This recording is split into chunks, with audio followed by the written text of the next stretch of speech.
Anda dapat lock harga 5 dinar ini mengikut harga hari ini untuk bayaran selama 6 bulan atau 10 bulan akan datang. Nak miliki 5 dinar ini tapi belum cukup bajet? Kalau ikut harga hari ini, 5 dinar berharga RM9,999 sebab diskaun RM25 daripada harga tertinggi.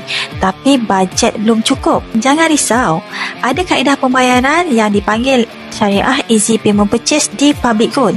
Istimewanya EPP ini, anda dapat lock harga 5 dinar ini mengikut harga hari ini untuk bayaran selama 6 bulan atau 10 bulan akan datang. Menarik kan?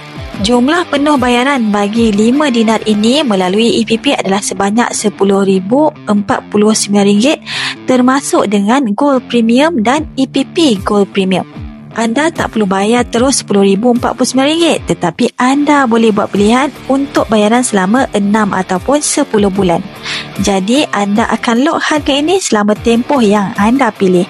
Walaupun harga emas semakin meningkat, anda tetap bayar mengikut jadual ini.